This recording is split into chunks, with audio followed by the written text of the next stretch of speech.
Scorpio, welcome to your weekly reading. Let's get started and see what messages we have for Scorpio, Sun, Moon, and Rising for the week ahead. Now, keep in mind that these are general readings and may not resonate for everyone, so check out your other placements and keep the messages that resonate, leaving the rest behind. All right, Scorpio, so for your week ahead, what is the energy around Scorpio's week? Flexible. And it was laying sort of, I had to flip it over. So this is interesting. You are being called to flexibility, and you might be experiencing sort of an immense amount of rigidity right now.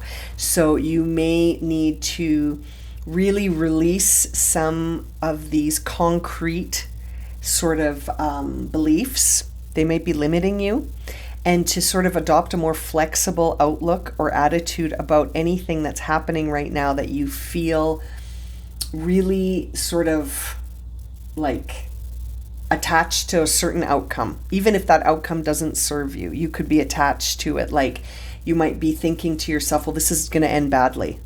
Well, is it going to end badly? Like, are you sure? Maybe you need to be flexible about how you think this is all going to go. It's very interesting to consider.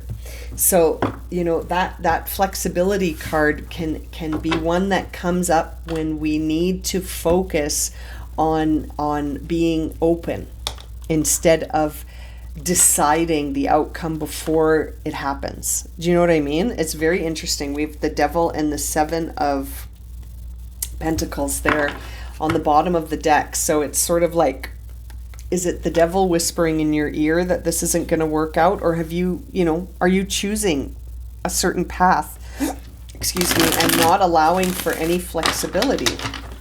Let's see here for Scorpio, Sun, Moon, and Rising. Conflict, Five of Wands. So there seems to be a lot of ego conflict, a lot of, people not understanding things. There is a new beginning here for you. And so it's interesting.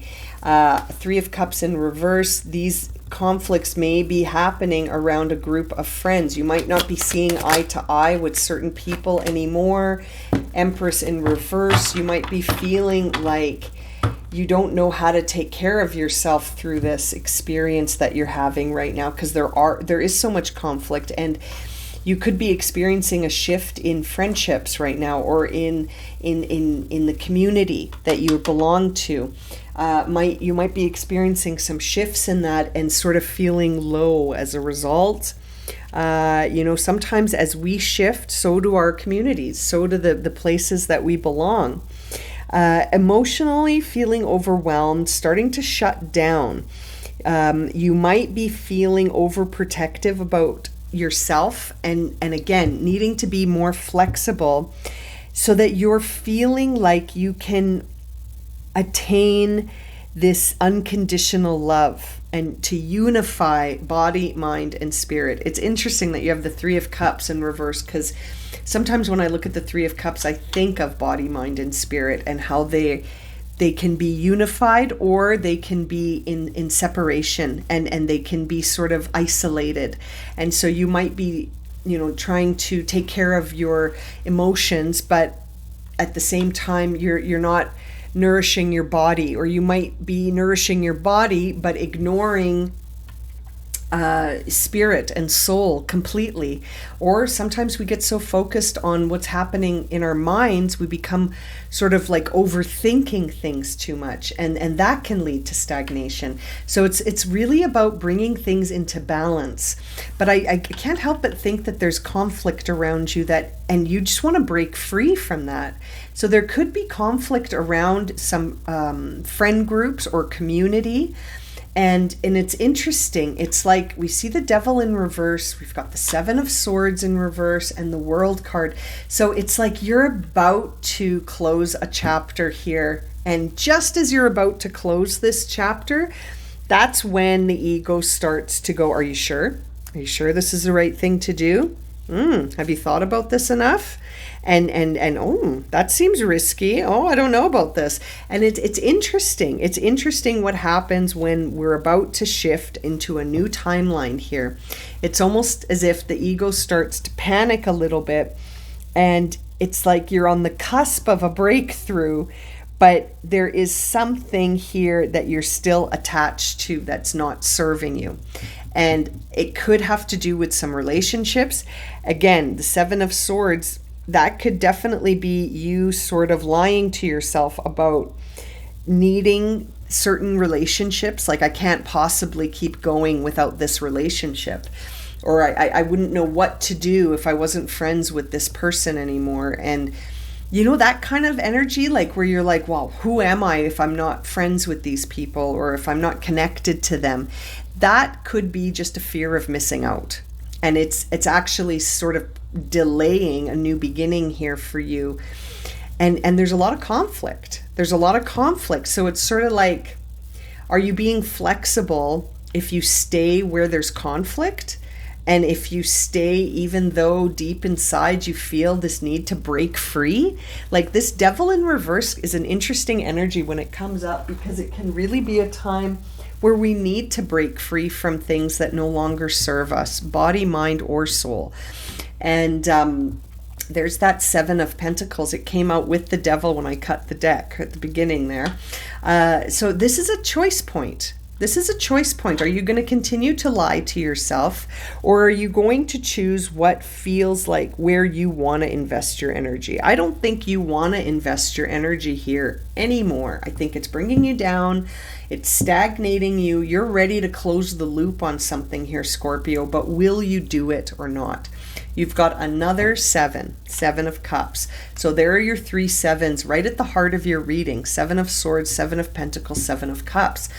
And the interesting thing about the Seven of Cups is every time I see it, I always think about the card that comes right after it, which is the Eight of Cups, when you walk away. So sometimes we see the Seven of Cups because we've got so much wishful thinking going on, and we're needing to move forward without seeing the whole picture. And it can be tricky to do that. It can be tricky to walk away from friendships, for example, even if they don't serve you, if there's no other options in the moment, right? Like, it's sort of like, imagine if it was friendships. It might be for some of you that you know, the community that you surround yourself with right now, it's not bringing you to a place where you feel like you're thriving. And you're sort of weighing out the options of wanting to invest yourself somewhere else, where there's less conflict, where you feel free to be who you are. You feel like you're fertile, and you're unconditionally loving yourself and nourishing yourself by sort of getting distance from this community or certain people. And there's no judgment against these people. You're just not in the same vibe anymore. So there's a lot of conflict.